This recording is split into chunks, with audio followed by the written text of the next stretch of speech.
કેમ છો બાળ દોસ્તો?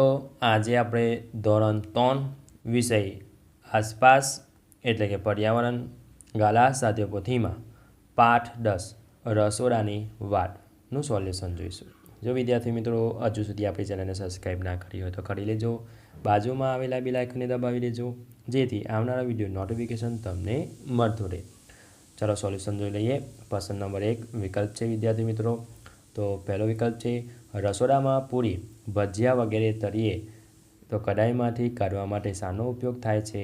તો જવાબ આવશે બ ઝાડાનો.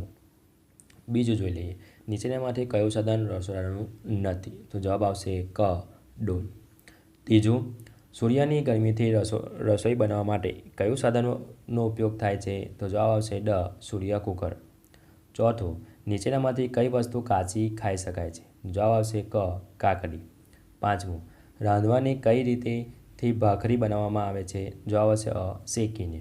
છઠ્ઠું વરાળમાં બાફીને બનાવતો ખોરાક કયો છે? તો બ ખમણ. સાતમું કઈ રીતથી બનાવેલો ખોરાક વધુ ખાવાથી સ્વાસ્થ્ય પર વિપરીત અસર થાય છે?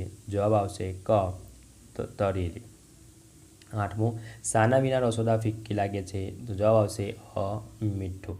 પ્રશ્ન નંબર 2 ખાલી જગ્યા પૂરો. તો પહેલી ખાલી જગ્યા છે સૂર્ય કુકરમાં ખોરાક રાંધવા માટે જરૂરી ઉર્જા ખાલી જગ્યામાંથી મળે છે? તો જવાબ આવશે સૂર્યમાંથી મળે છે. બીજું ઢોકળા બનાવવા માટે ખાલી જગ્યા રીતનો ઉપયોગ થાય છે? તો બાફવાની રીતનો ઉપયોગ થાય છે. ત્રીજું ચૂલો સળગાવવા માટે આપણે ખાલી જગ્યાનો ઉપયોગ કરીએ છીએ? તો જવાબ આવશે બર્તન. ચોથું ખાલી જગ્યામાંથી બનાવેલા અને નિભાડામાં પકડેલા વાસણ કોઈ પણ વસ્તુ કે સાધન માટે અથડાવાથી તૂટી જાય છે? તો જવાબ આવશે માટીના. પાંચમું કુકરમાં બનતી રસોઈ ખાલી જગ્યાથી રીતથી બને છે? તો બાફવાની રીતથી બને છે. છઠ્ઠું તમારી મમ્મી મેથીના ગોટા બનાવે છે તો મમ્મી રસોઈ ખાલી જગ્યા રીતનો ઉપયોગ થાય છે? તો તળવાની રીતનો ઉપયોગ થાય છે. હવે આગળ પ્રશ્ન નંબર 3 ખરા ખોટા જોઈ લઈએ વિદ્યાર્થી મિત્રો. તો પહેલામાં આવશે ખરું, બીજામાં આવશે ખોટું, ત્રીજામાં ખોટું, ચોથામાં ખરું, પાંચમામાં આવશે ખોટું, છઠ્ઠામાં ખરું, સાતમામાં પણ ખરું આવશે. હવે વિદ્યાર્થી મિત્રો પ્રશ્ન નંબર 4 જોડકા જોડો. તો પહેલામાં આવશે તળીને એટલે કે ત્રીજું પૂરી, બીજામાં આવશે ચોથું ભાખરી, ત્રીજામાં આવશે પહેલું ઢોકળા, ચોથામાં આવશે છઠ્ઠું પરોઠા અને પાંચમામાં આવશે બીજું મકાઈના ડોટા. હવે પ્રશ્ન નંબર 5 રાંધવાની અમૃત રીતો આપેલી છે. આ દરેક રીતથી બનેલી વાનગીઓ બે નામ લખો. હજુ થોડી વધારે વાનગી બનાવવાની રીત ઉમેરો અને ઉદાહરણ પણ આપો. તો પહેલું જોઈએ શેકવાથી. તો વાનગીના નામ ભાખરી, રોટલી, રોટલા. બીજું બાફવાથી ભાત, ખમણ, ઢોકળા. ત્રીજું તળવાથી પૂરી, સમોસા, ભજીયા. ચોથું ગરમીથી શેકેલી એટલે કે ભૂજેલી પાપડ, નાન, મગફળી. પાંચમું આવશે ઉકાળીને સૂપ, બટાકા, રતાંદળું, ગાજર. છઠ્ઠું સાતરીને શાક, પરોઠા, ઢેબરા. પ્રશ્ન નંબર 6 ચિત્રમાં ટપકા દેખાય છે ત્યાં રંગ પૂરો. તે વાસણો દેખાય છે તેના નામ લખો. તો વિદ્યાર્થી મિત્રો તમારે ટપકા દેખાય છે ત્યાં રંગ પૂરવાનો છે. હવે એના કયા કયા વાસણો દેખાય છે તે આપણે જોઈ લઈએ. તો કઢાઈ, હાંડી, ચમચો, તવેઠો, પછી કુકર, જાળો, તવી, નોનસ્ટિક કઢાઈ વગેરે દેખાય છે. હવે સાતમો જોઈ લઈએ નીચે આપેલી વિગતો અનુલક્ષીને ઉત્તર લખો. તો પહેલું આપણે રાંધીને શું ખાઈએ છીએ? તો બીજું છે આપણે કાચું શું ખાઈએ છીએ? અને ત્રીજું છે આપણે કાચું અને રાંધીને એટલે કે બંને રીતે શું ખાઈએ છીએ? તો આપણે પહેલું જોઈ લઈએ કે કાચી ખાય તેવી વસ્તુ. તો ભાઈ ગાજર, ટામેટાં, કાકડી, ફળો, ડુંગળી વગેરે કાચી ખાય છે. હવે રાંધીને ખાઈ શકાય તેવી ભાત, દાળ, ખીચડી, ભાખરી, રોટલી. હવે કાચી અને રાંધી બંને રીતે ખાઈ શકાય એવી એટલે કોબીજ, ગાજર, ડુંગળી, ટામેટાં, મૂળા. આ રીતે આપણે કાચી અને રાંધીને પણ ખાઈ શકીએ છીએ.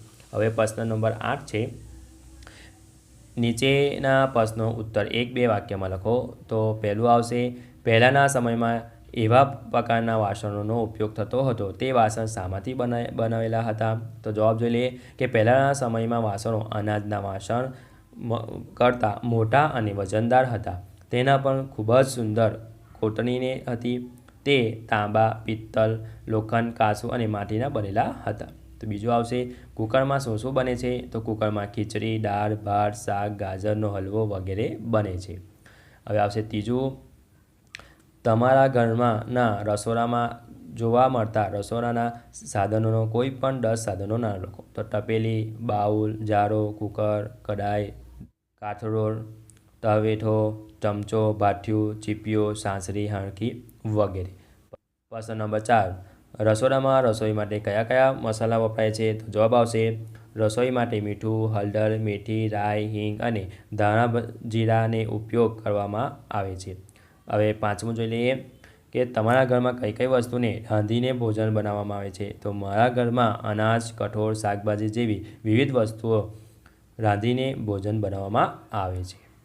છઠ્ઠું, વાસણો શાના બનેલા હોય છે? તો વાસણો સ્ટીલ, તાંબુ, પિત્તળ, એલ્યુમિનિયમ, કાંસુ, લોખંડ, કાચ અને માટીના બનેલા હોય છે.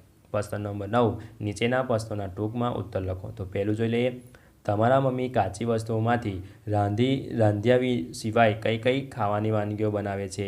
તો આપણે જોઈ લઈએ તો કાચી વસ્તુઓમાં પહેલું છે લીંબુ શરબત, બીજું છે કેરી, ડુંગળી, ગોળનું કચુંબર, ત્રીજું કાકડી, ટામેટાં, બીટનું સલાડ, ચોથું લસણ મરચાંની ચટણી, પાંચમું મરચાં અને કોથમીરની ચટણી, સાતમું કેરીનો રસ, આઠમું રાયતું, નવમું દહીં વગેરે બનાવે છે.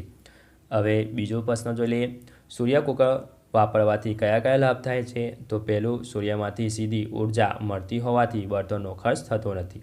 બીજું, સૂર્યના તાપમાં શેકેલો અને વરાળથી બફાયેલો ખોરાક ઉત્તમ ગુણવત્તા ધરાવે છે. ત્રીજું, સૂર્ય કુકરમાં રાંધેલો ખોરાક તેના ગુણ અને સ્વાદ જળવાઈ રહે છે. પ્રશ્ન નંબર 10, તમે રાંધ્યા વગર શું બનાવી શકો છો? તેમના નામ અને બનાવવાની રીત લખો. નીચે ઉદાહરણ આપેલું છે. તો પહેલું છે લીંબુ પાણી. તો પાણીમાં ખાંડ ભેળવશો, લીંબુનો રસ ઉમેરશો, તેની ગાળી લેશો અને લીંબુ પાણી તૈયાર થશે. એટલે કે પહેલું ફળોની ડીશ જોઈ લઈએ. તો જુદા જુદા ફળોના નાના નાના ટુકડા કરશો, ખાંડ, મીઠું અને ચાટ મસાલો નાખશો. આ બધાને બરાબર ભેળવશો અને ફળોની ડીશ તૈયાર રહેશે. બીજું આવશે લચ્છી. 1 કપમાં દહીં લો, તેમાં ખાંડ નાખો, તેમાં બરફના નાના ટુકડા નાખો. આ બધાને મિક્સરમાં નાખી એક રસ કરો તો લસ્સી તૈયાર છે. પ્રશ્ન નંબર 11, નીચે આપેલા ચિત્રો ઓળખો અને તેમના નામ લખો. આપેલા ચિત્રોને યાદી સાથે જોડો. એક કરતાં વધારે વસ્તુ પણ સાથે જોડાઈ શકે છે. બંધ બેસતા જોડકા જોડો. તો પહેલું જોઈ લઈએ કે ભાઈ ચૂલો છે, લાકડા અને છાણા છે. બીજું છે સગડી, કોલસો, છાણા. ત્રીજું છે ગેસનો ચૂલો, ગેસ. એ જ રીતે ચોથું છે અહીંયા સૂર્ય કુકર, સૂર્યપ્રકાશ.